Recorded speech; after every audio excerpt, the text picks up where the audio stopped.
The Rose may flaunt its power, taking advantage of the other lords, but this by no means detracts from the sovereignty of the other syndicates. Rather, a lord's rule is, and always will be, absolute. The government of a syndicate is similar to that of a monarchy, and just as in ancient times, monarchies are quite inclusive. No person is placed in positions of power without their personal say. As a result, civilians are held to a standard.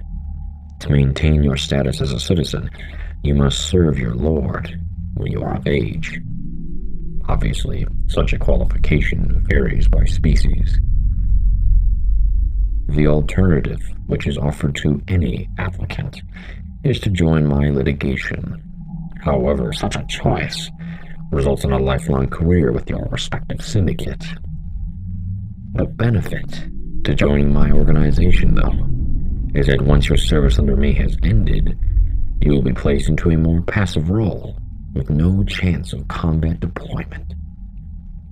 There are civilians that simply choose to join a syndicate's military, serve their tour, and if they survive, be done with it all.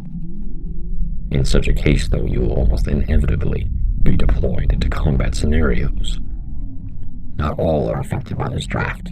Indeed, there is a direct correlation between comfortable living and privilege. The monarchy-based government of a syndicate does take care of its own, though. If you were born into the royal family, or what is equivalent to it, or are acquainted with someone who is, then you will never be threatened by the conscription. As for the average civilian, if you are caught attempting to flee this conscription, you will be put to death without hesitation. But, in a more positive light, the span is a large place with plenty of spots to hide. Some have indeed fled successfully.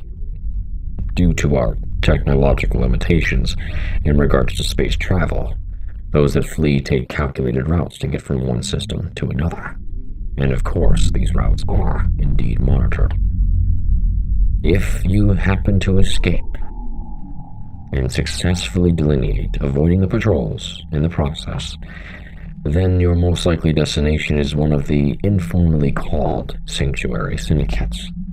But time is running out for these sanctuaries. Because their populations consist of runaways and pacifists, they lack the military might to defend themselves during litigations.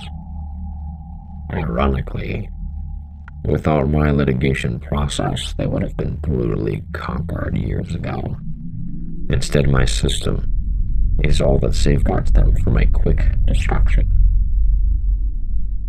As time passes, they lose territory after territory due to their more aggressive counterparts.